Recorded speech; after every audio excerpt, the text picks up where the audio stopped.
Mike Burkett here. Oh, hey Berkey. Hey, what's going on? Good. You're in the room and you're within 6 feet of me. Do you have your mask on? Stop it. This Yeah. conference will now be recorded. Oh, now we're recording you, Berkey. Be good. Are we ready to go, Bill? Okay, good morning. It's Monday, July 6, 2020, 9 a.m. This is the Muscatine County Board of Supervisors. I'd like to call the meeting to order. The first item on the agenda is to review the agenda. Move to approve. A motion by Santos, a second by Scott. Any discussion? All in favor signify by saying aye. Aye. Opposed, the same. Motion carries. Item number 3 is a public hearing on a request from Matthew E. Miller, record owner, to rezone approximately .28 acres in Montpelier Township, lots 7 and 8, Block 2, 1961 Tombstone Trail, from C1 commercial to C2 commercial in order to conduct motor vehicle sales and service on the site. So we are now in a public hearing. Eric, did you want to briefly talk? Good morning. Mr. Miller, are you with us this morning? Okay, I wasn't sure if he was gonna join or not. I did talk to him last week, but, yeah, zoning agenda item number 1 was, a rezoning request. Mr. Miller purchased property in Mount Pelier at this address. It's that old, used to be a store right there at the intersection of Tombstone Trail, which is the entrance to the Corps of Engineers campground and the boat landing. He purchased that. It was previously zoned C1. Is working through his permitting licensure process with DOT for a small used car and repair shop, which requires C2 zoning. Public hearing was held by the zoning commission, unanimous decision to recommend rezoning this to C2 to accommodate that land use. There was no correspondence, there were no neighbors in objection. We've looked at the site, although it'll be a fairly small operation, we feel it can accommodate this type of land use. Given the location with Highway 22 in between most of Mount Pelier, the railroad tracks behind, we feel it does also accommodate the required separation distance. It's not a set footage for separation. C2 is typically more intensive land uses, and the comprehensive plan talks about not necessarily or always being compatible with being immediately adjacent to residential use, but given the location of this site, the zoning commission felt that it was an acceptable rezoning request, so they did recommend unanimously to rezone this property from C1 to C2 that would allow motor vehicle sales and repair lot. Yeah, and I read through the minutes, and the commission did a nice job of vetting the issues, and there was really no objections by neighbors, as I recall. As other board members have comments, Bill, do we have, I know we have Mr. Birkenbein on the phone, do we have anybody else out there? I muted somebody that was making. Is there anyone else out there that's wanting to talk for or against the proposal? This is a public hearing.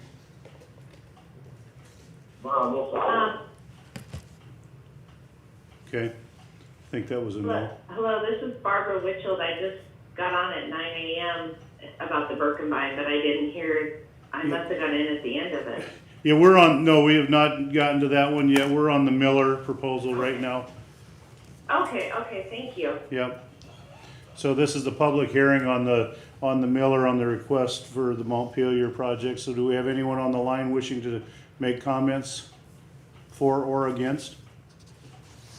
Move to close the public hearing. So I have a motion by Santos to close the public hearing. I have a second by Nathan. This is a roll call vote. Santos? Aye. Nathan? Aye. I vote aye. Scott? Aye. Public hearing is now closed. The next item is discussion of possible action to approve an ordinance rezoning approximately .28 acres in Montpelier Township from C1 commercial to C2 commercial on the first of 3 readings. Move to approve. I have a motion by Santos, Second. second by Nathan. Any discussion? I think this property will work good for this application personally.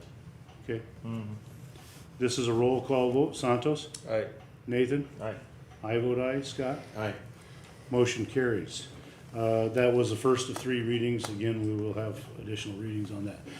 Item number 4 is a public hearing on a request from I hope I pronounced that right, J. Birkenbein, record owner, and Michael J.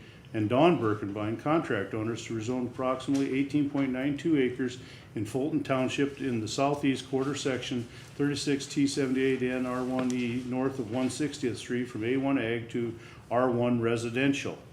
This is a public hearing. Eric, did you want to give the board a brief comments about that? Yeah, again, last month, the zoning commission considered this request. They did vote unanimously to recommend rezoning this property from A1 to R1. This would allow the applicant, Mr. Birkenbein, to build a house if he wanted to on this property. If you're familiar with the area, it's becoming kind of a area of mixed land use. There is some commercial just to the east of this, where the tree farm and the nursery is, that borders bluegrass. However, most recently we've seen some more residential development. The owner of the tree farm rezoned some property residential to build a house. According to the comprehensive plan, this would be an acceptable zoning district given the proximity to the established city limits of bluegrass. Directly across 61, there's a subdivision partly in Muscatine County that's already been annexed by bluegrass that is residential. Both 160th Street and Zachary that border this property, it has frontage on two sides, is a paved road. So again, the land itself would lend itself towards residential development according to the provisions in the comprehensive plan. And I believe Mr. Birkenbein is with us this morning. Okay, this is a public hearing, so if we have members of the public on the phone you could wish to speak for or against, we just ask you to give your name and address and your comments. Yeah, Mike Birkenbein, 3957 Highway 61. I own the property there. Our goal, our mission is really to sell our house at 2 acres and then move over to the farmstead. And the overall goal is the downsize, and then at some point the plan is we have an old farmhouse there, but due to the regulations on the ag, we can't build our home and our showroom, I should say, in our building, because that house stands there, and there's sentimental value to that house, and we've talked about potentially being our long-term home, raising it, putting a foundation under it. So this gives us an opportunity to do that. That's our goal. That's our plan right now. Sure. I'm supporting that. Okay. Anyone else on the phone interested in making comments? I think Ms. Wishel was on the phone.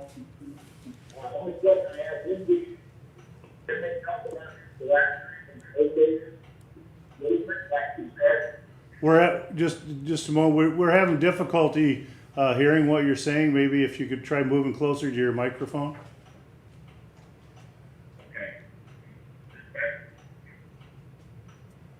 Still no.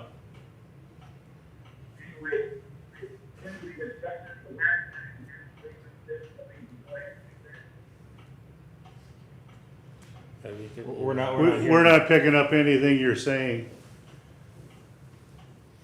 I think he's, there he is. Okay, you did make your extension last Turn down their speaker. Can you turn down your speaker? We're getting feedback.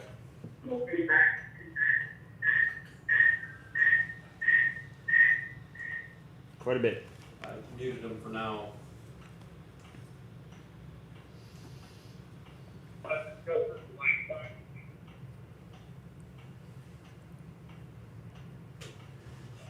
Okay, we're having a little trouble picking that up. I guess what I would ask is that we forward comments. This is the public hearing where we'll have 3 hearings on this item. So we'd ask that you forward any comments you have to our planning and zoning official, and then we'll try to get those incorporated into our minutes. Where something's happened on your feedback on the phone here. Move to close the public hearing. So I have a motion by Santos. You're on the computer. Oh, go ahead. I was gonna say, Doug's my neighbor. If you're on the computer, mute your computer, Doug. They've dropped off. They've dropped off now. I believe that- Winchell Stu? Yes. Yes. I believe that may have been a Doug Radetsky that lives in the area. I just got a message from my office that he'd called our office shortly before 9.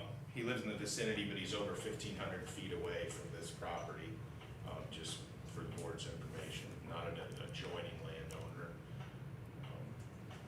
Okay.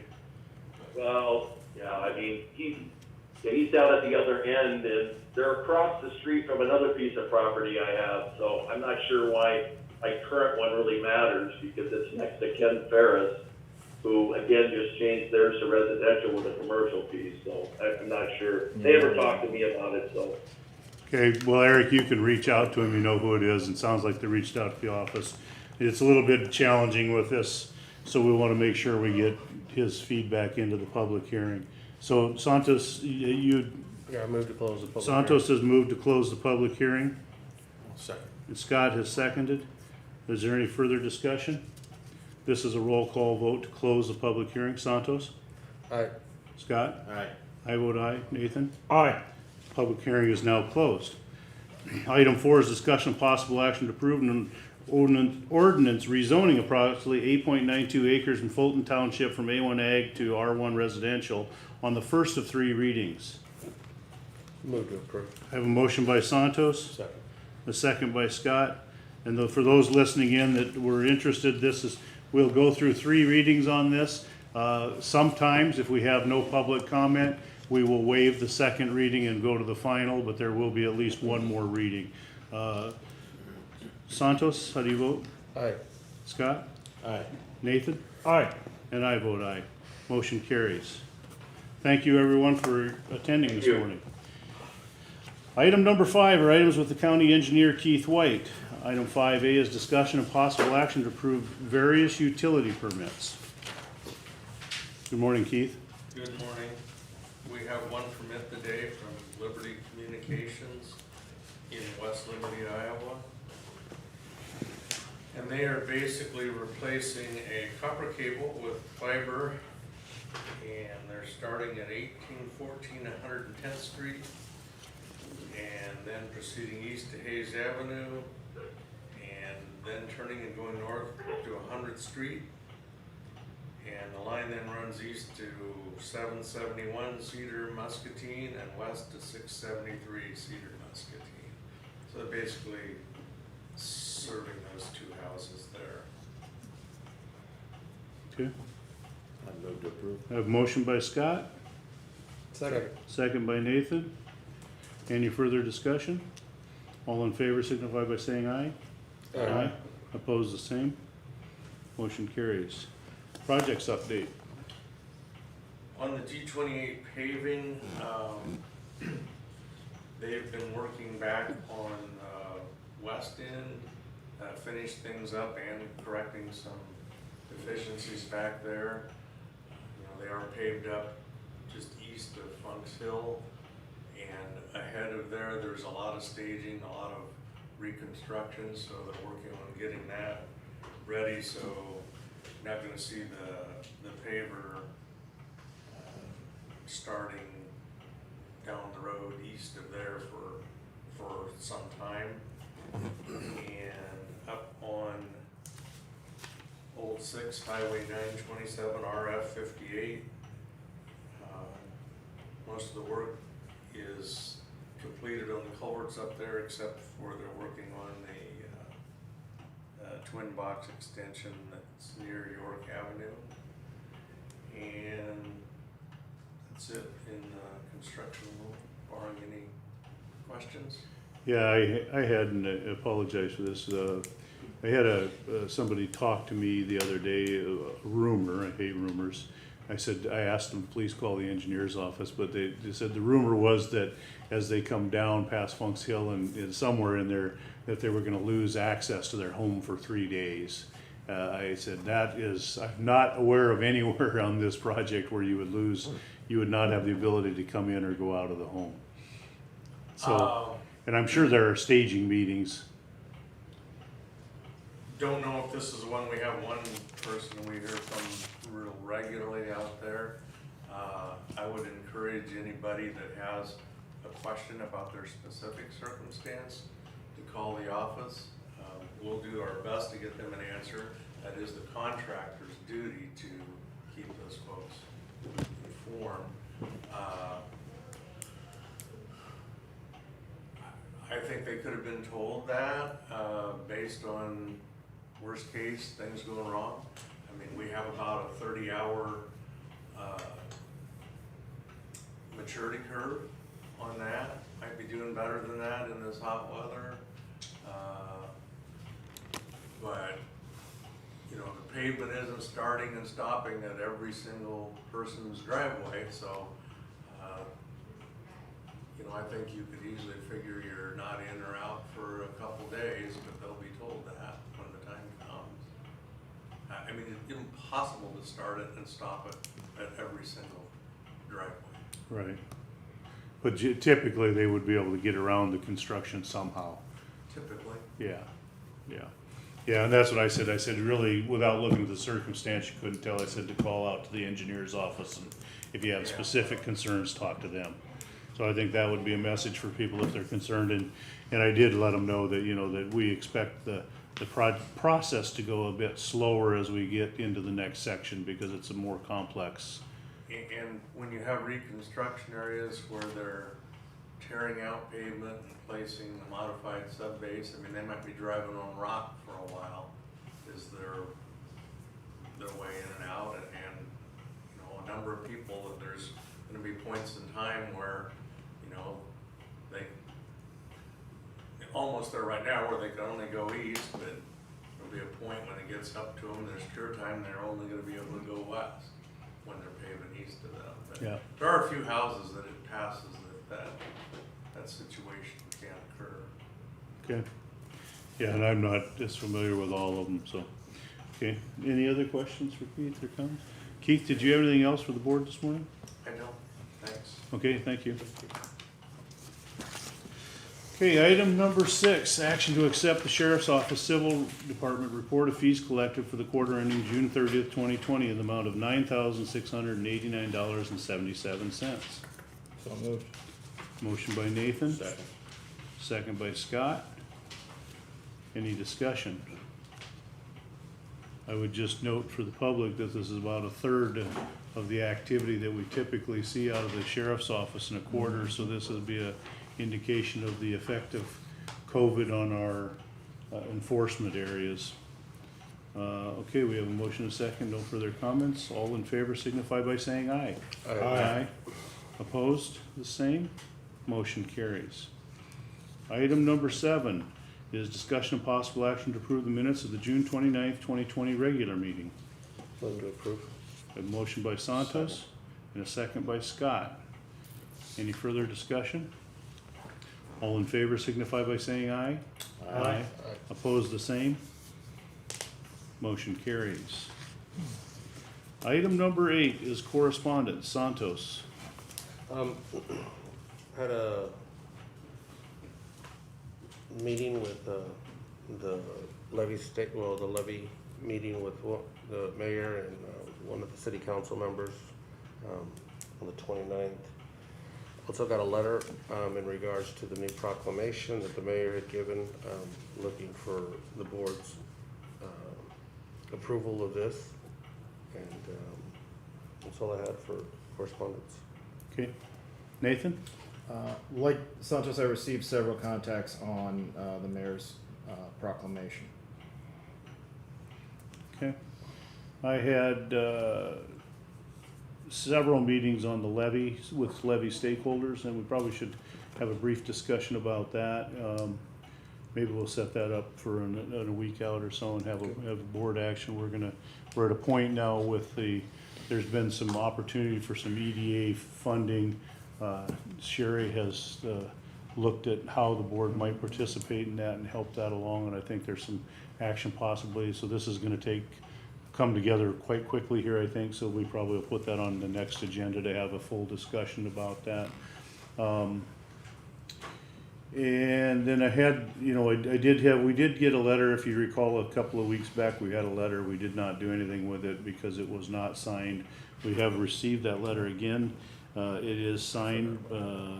It was concerns about the hiring of, and the action of a hiring event on someone in the sheriff's office. So we'll note that in the record. And then I also got a correspondence, an email from a resident hoping that the county would support the mayor's proclamation, and I'm not certain what they're looking for as far as support around there on that from the county. Scott? The only thing I had in correspondence was the mayor's proclamation, is all I had. Okay. Committee reports, Scott? I had none. And since I wasn't in the last meeting, I had on the 26th, I had the Mississippi Valley Workforce Area CEO meeting on the 26th. And so I will note that the new local workforce board had awarded a new contractor to do the Title I services, which would be the Davenport and West Burlington Jobs Center. We have had what do you want to call it? They're contesting. The current provider is contesting the results and the process, and so that is off to the workforce. But the workforce board, I think, is moving headlong forward with it. The response from the executive committee, I think that I don't think there's any. We don't believe there's any issues or merit in the discussion. So that is something going on right now. Spending a little money on legal fees. Nathan. I had the Muscatine Community Health Association. It was kind of our first meeting back since COVID hit. It was still held electronically. A good deal of it was committed to just remembering and honoring Chuck Coulter, a founding member and a longtime public health advocate in Muscatine.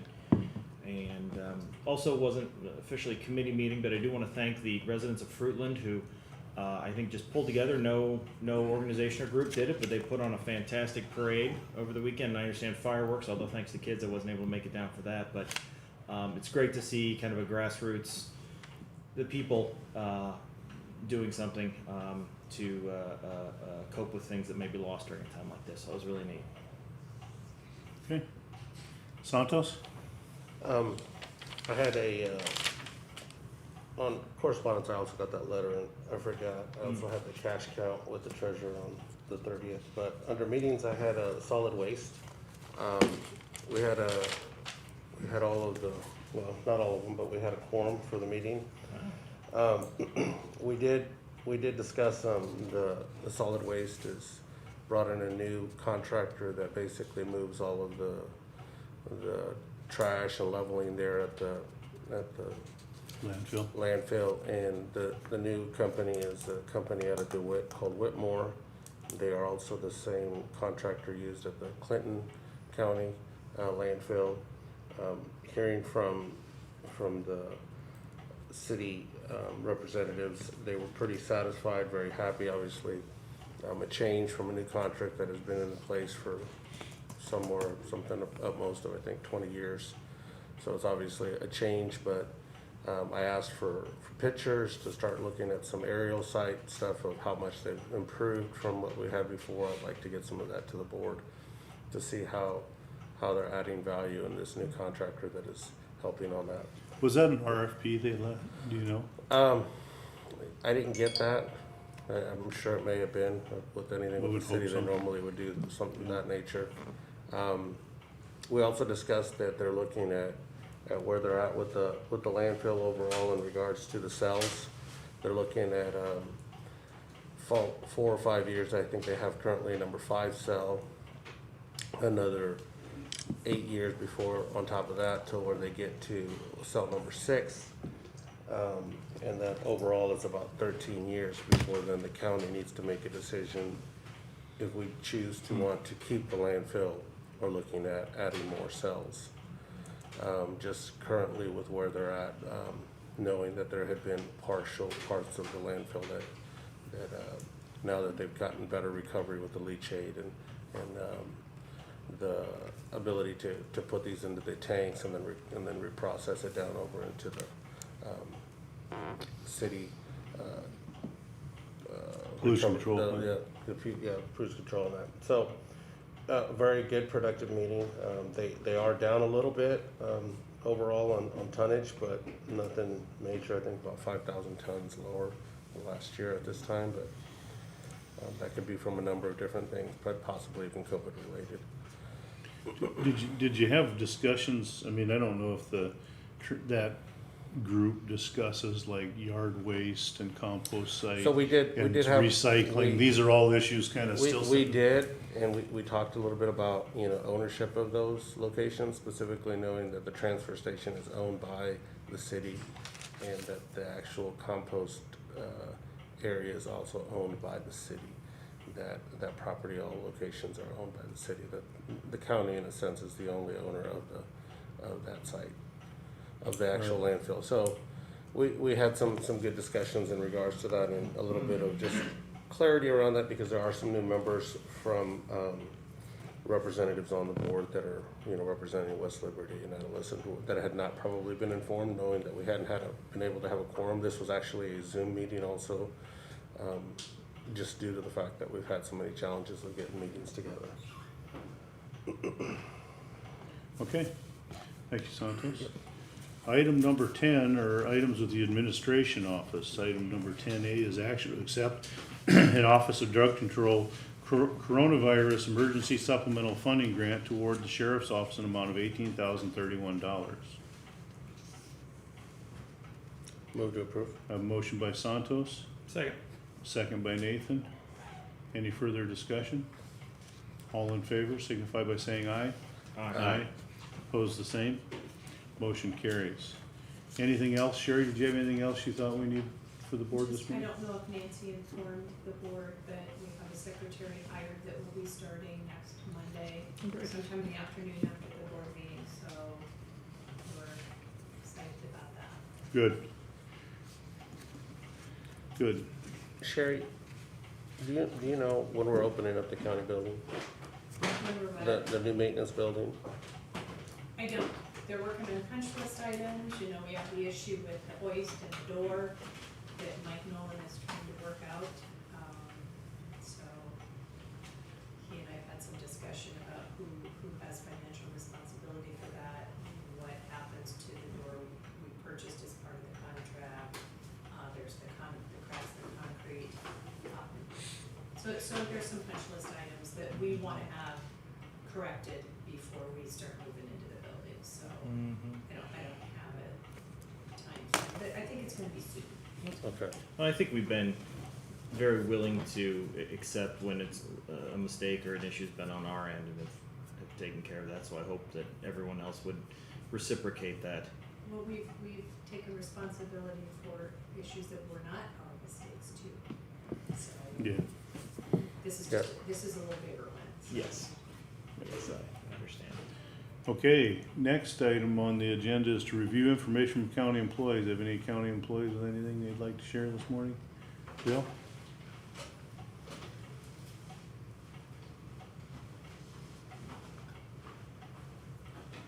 Morning. Good morning.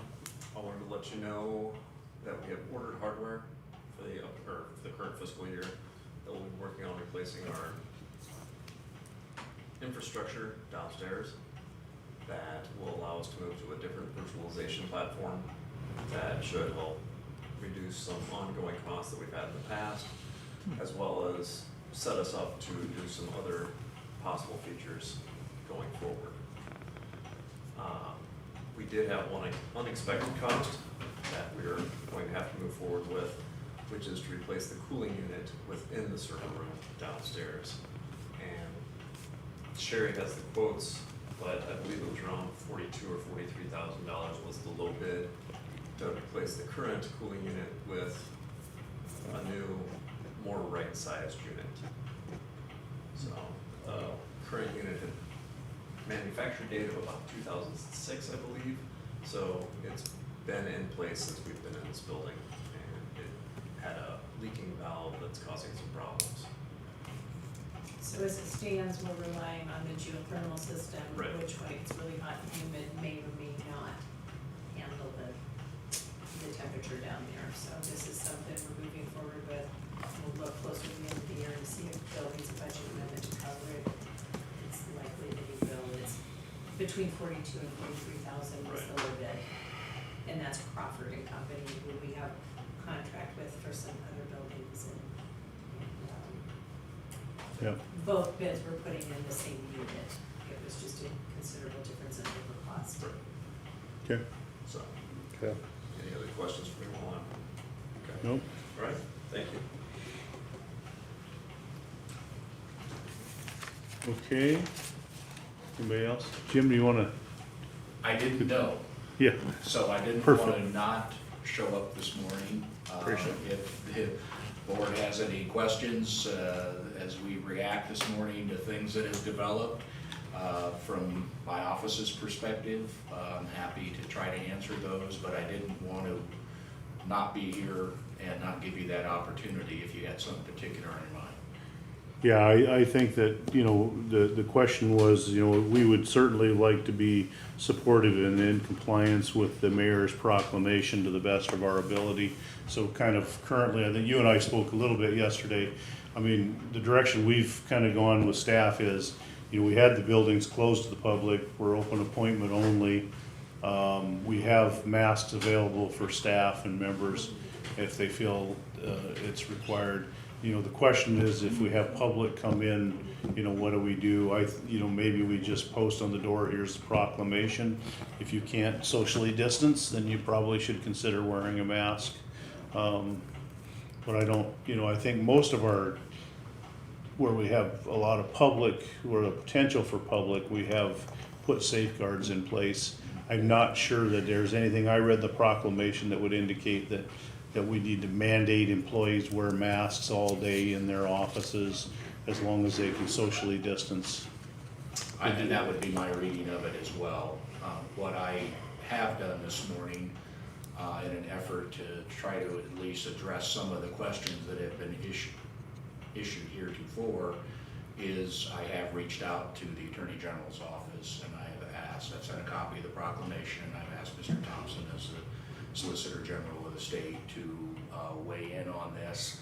Obviously, there was some media reports that they had already talked to the Attorney General's office, but I sent that in at about 6:30 this morning, and I followed that up with a phone call and left a message for him to contact me, so that my hope is, if they have an opinion, and I'm not saying they do or they don't, but if they do have an opinion, that we can get that information as soon as possible, because there are obvious ramifications to not only county offices and county employees, but to my office in terms of enforcement. You know, municipal infractions are to be enforced by the county attorney's office and have been for some time. And not that any citations have been issued, but if they were, I would be, or my office would be involved in that. So I've also reached out to Mr. Brick, the city attorney in Des Moines, to try to make sure we at least touch base on this, make sure we have a clear understanding of where this leaves our offices, and then making sure that we can get clear direction to the other county offices and personnel as soon as possible. So that's what I've done. I see the original proclamation that was done by the county and the city was all done collectively. Yes. And in this particular case, it looks like it's a little bit different than that approach. That's not a comment one way or another. It's just a little different than what was experienced heretofore. And so my intent would be to try to get those things, try to get the Attorney General's office to let us know what they're going to do or say, if anything. Try to make sure that the Sheriff's Office has directive, that the other county offices and employees have directive, and that we do our best to work in conjunction with the city at this particular juncture to make sure that we don't do anything that makes things more difficult for anybody involved. Yeah, I think that the latest proclamation from the county is that that we would follow the state guidelines and the governor's guidelines in all areas of the county, and that still holds true to the unincorporated areas, and been very clear as to what the guidelines of Muscatine has chosen to go a little bit more strict than the state guidelines, the current governor's guidelines. So I'd like the residents to understand that that certainly is in the jurisdiction of the city of Muscatine, and the county really has, other than our county attorney has some enforcement agreements with the city of Muscatine. The county will not be doing anything towards the enforcement of that agreement. And I think that's good to per be se. clear for the other people involved, you know, other county offices, because there are people that are gonna be impacted as operations continue this week and not knowing how quickly we'll get a response.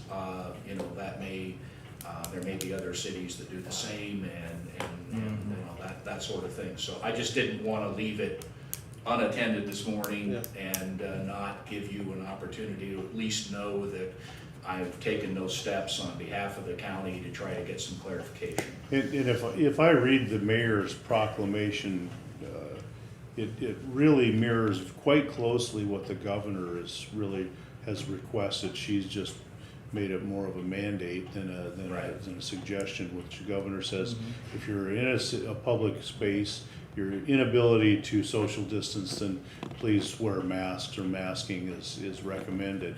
And I think that I think all along we have said that and would encourage people to do so. And from our staff standpoint, like you mentioned, this is, as long as we're able to maintain 6 feet, even if we're dealing with public, we're not needing the masks from the way we read through that. And that's kind of the comments and the questions that I know that Amy had sent out. And Randy, as long as we're able to maintain the 6 feet distances, we should be safe. Yeah. So as it unfolds this week, I will be in touch the minute I get anything definitive. If you have any questions or comments as the week goes by here, today or tomorrow or whatever, then please feel free to reach out, you know, give me a call or reach out via email. I'm happy to respond as quickly and as best I can. Okay. Jim, we've had a request by at least one member of the public to adopt an identical proclamation for the entire county, and I know you're waiting for clarification on the authority as interpreted by the Attorney General's office. Prior to receiving any of that, is that a recommendation you could say that we have the legal authority to do? My research at this point would indicate the following. The governor has a very specific grant of authority under Iowa Code 29 to do exactly what the governor has done. The grants of authority to the city of Muscatine, who I won't speak on their behalf, and to this board are much more generic and much more limited in terms of their verbiage. My advice to the Board of Supervisors would be not to enact or take that particular step until we get clarification from the Attorney General's office, because there would be 2 prongs of that legal test that would concern me. One would be it's beyond our grant of authority, and 2, it would be an act that would be potentially in conflict with state mandate that I would prefer to avoid until we have some clarification. And so that's where I would be today. I think we need to continue to encourage what we've encouraged and to comply with the state mandate, to do what we can to make sure that we comply with the city requirement at this point, and we're in the city.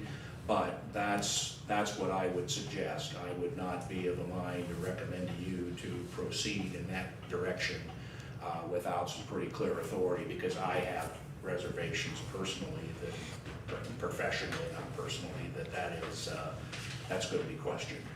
And it, you know, if they speak to it, fine. If they don't, fine. You know, we'll know the answer. But I think we need that answer.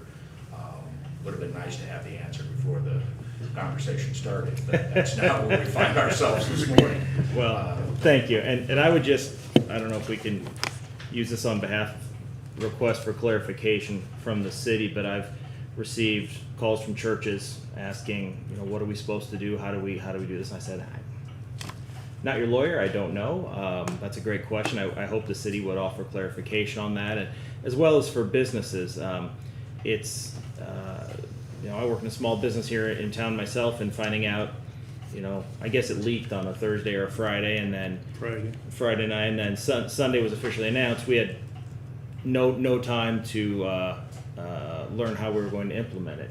So that's a bit frustrating. I hope that they would be open to providing clarification. And if it does come to enforcement by your office, you guys would track, I assume, the number and status of each of these enforcement violations? Yeah, I've done several things in that regard. I've already reached out to the clerk's office to get a Great. historical number for 18, 19, and then this year as to what those numbers have looked like. On a related note, it doesn't appear as if the relationship has been touched much since 2014 when it was implemented.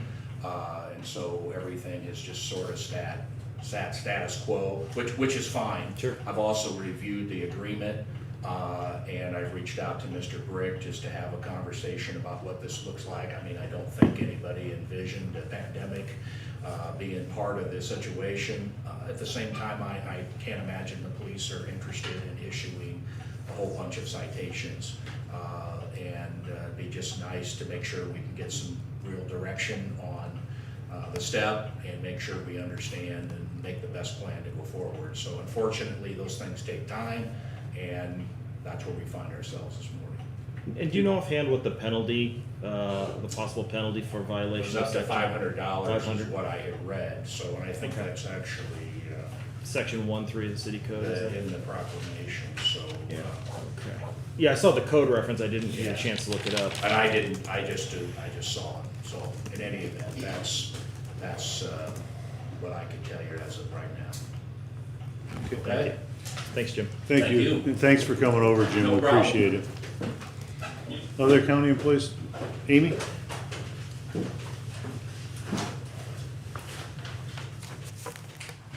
I just wanted to let you know too that we've got a couple situations we're dealing with, and I talked to Jim. The annual tax sale, of course, was supposed to be held the third Monday of June.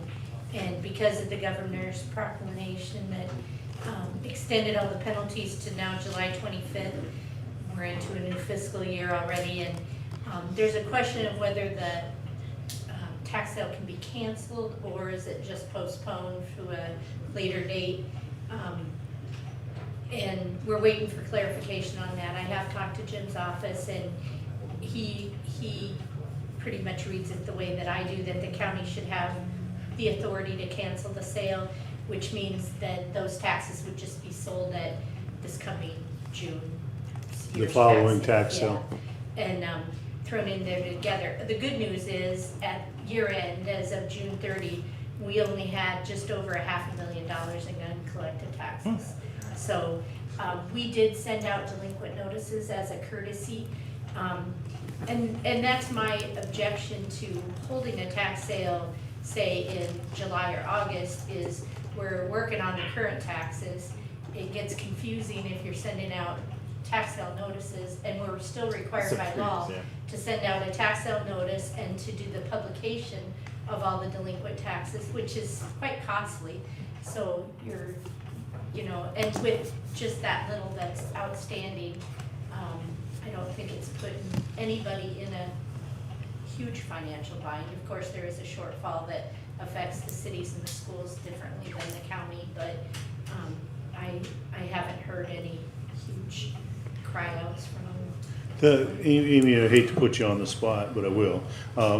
So the 500,000, give me the, versus a typical year of approximately same or? Oh, when it goes to tax sale, it's closer to 800,000, Okay, a so- million to 800. Okay, so And- this is we've had a pretty good year of We tax have, collections. Yeah, we have. Okay, good. And as Jim and I were discussing, the people that would have an objection to us not holding the tax sale for the 2018 year are the tax sale investors. Yes. And so I feel our interest is for the property tax owners, so, it would benefit them, give them a little bit longer time. They're paying a little less interest, it's still calculating, once the extension expires, which we're anticipating July 31st, she's gonna extend it to and then be done, is kind of what we're hearing on the tax side, is, it would accrue 1.5% interest per month. But we're trying to make it clear to people, they can make partial payments anytime, and so that makes it a little bit easier. Once it goes to tax sale, it has to be paid all at once in guaranteed funds, so, you know, right now, we don't have anything in jeopardy, but I wanna keep you, up to date with that, and of course, I'd ask your permission to do that if that's the case, because it would be something that they're just trying to clarify whether the county has the ability or if we need to hold that sale at some time, but, Well, you saw some real challenges if you did a sale this late, that you'd be able to meet all the recording and publication guidelines. It's another one of those things where you're pushing something off and you're gonna be so tight on timeline, it doesn't make any sense, Yeah. right? and the biggest thing is, it's just it's kind of an unnecessary cost at this point of the year. And like I said, then you have the problem of you're sending the new tax bills out, and it has to be flagged that there is outstanding taxes, or is there an outstanding tax sale, and you know, due to the timing, that could be wrong information, you know, we could be holding a tax sale right before the statements are printed, and, because we send those to the printer mid-August. If we hold the tax sale at the end of August, then or before, you've We've published not notified them. incorrect So- advices, yeah, that's not good. So would we need to make the decision to be able to push that to next June? Or is that what Right you're now, we're following waiting up for on? clarification from the Attorney General, and the Treasurers Association is kind of keeping us all, they're handling it in Des Moines and waiting for clarification from the governor, and they have said that if we do need to hold tax sales, we hold our tax sale online now and have for the last 8 years. And that's something we can do. We don't all have to have them on the same date at that, because that in the code, everybody holds their sale on the third Monday of June. And so people were panicked that what if that doesn't work out with my office and things, so, but it is something that can be done, but it would be my recommendation to. But if she pass. extends to July 31st, pushing. and we have to push the documents out for tax mid-August, Yeah. we've got 10 days to get a tax sale together, probably not gonna happen. No, And and execute it. We have to send out those tax sale notices 30 days, no Yeah. more than 45 days before the tax sale, so. Oh, okay. Yeah, there's Yeah. a lot of dates in there that make it. Yeah, it just hard doesn't make it practical. to do. I mean, yeah. if the whole postponing was due to COVID, so if we were to push that all the way to next June, in a sense, we still allow the homeowners to still pay back and keep their home in a sense. Exactly. So I mean, to me, it's still a beneficial for the Yeah. taxpayers and the homeowners versus the investors that get the 2% return on their money. And yet I think it would still be acceptable for $500,000 potentially in your situation. Right. We haven't had any comments or problems with any of our investors. The ones that are hollering the loudest are in some of the bigger counties, bigger cities, Sure. but we haven't had any comments. Okay, And just to let you know, we did start wearing our masks when we're meeting people at the door okay. last Thursday. And our biggest problem is when we go to the door, there's sometimes a mob of people. I came in over the weekend, I couldn't get out of here on Friday. It was just a constant stream of people at the door, at the box, and they all have questions, and they're usually all for our office, and you feel obligated to stand there and answer them, but That's been my experience coming here since the inception. There's always a handful of people out there confused or whatever and looking for guidance. So I think if keep the appointments going and try to get them dealt with as best we can and yeah, see where it goes. I think this is probably gonna unfold more in the next week or so, sure. okay, Yeah, thank you. yep. Anybody else? Okay. Item number 12 is to receive comments from the public. Is there anyone from the public wishing to respond? Bill, do we still have somebody online? There are two people that are unmuted, Matthew Miller and then a caller 8, so. Okay, we have the phone unmuted. For members of the public who might want to comment today. If you would like to make a comment, please state your name, address, and issue. Can everybody hear me? Yes. Okay, hello, I apologize. This is Matthew Miller. I'm the owner of the property at 1961 Tombstone Trail here in Mount Pillar. I was having technical difficulties getting my mic working, so I'm sure I probably missed the first portion of the meeting when you guys discussed and or voted on my rezoning, and I apologize for that. I couldn't get on to the mic fast enough. Tech happens. No problem, we understand. There was really no other public comment on your action item, and it was approved by the board on the first reading, so there will be 2 additional readings, as Eric probably explained to you, that we have to go through the process. At times, if we get no further comment, we will sometimes, we have the ability to waive one of the readings. Okay, great. I thank you guys for your time and your consideration with the matter, and I appreciate it. Again, I apologize that I wasn't able to attend in the beginning of the meeting. I couldn't figure this microphone out. Okay, yeah, we understand. We've been through this whole thing for a couple of months now. We've all struggled with the same thing. We appreciate your calling in. All right, thank you. You guys have a great day. Yep. Thank you too. There's another caller on the phone. Did you have comments for the board this morning?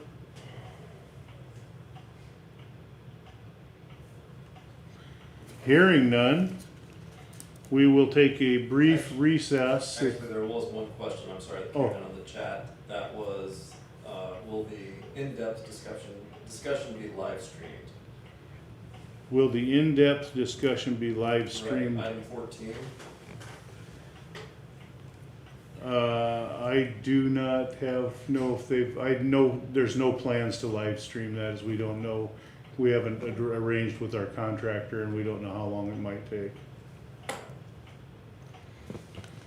Okay, so it's 9:52. The board will go into a 5-minute recess, and then we'll come back for an in-depth discussion and possible decision on a request from Muscatine County Public Health for continued funding for COVID-19 mitigation activities in addition to their budgeted annual allocation for public health services with Muscatine County Public Health Director Christy Roby Williams. So the board is now in recess.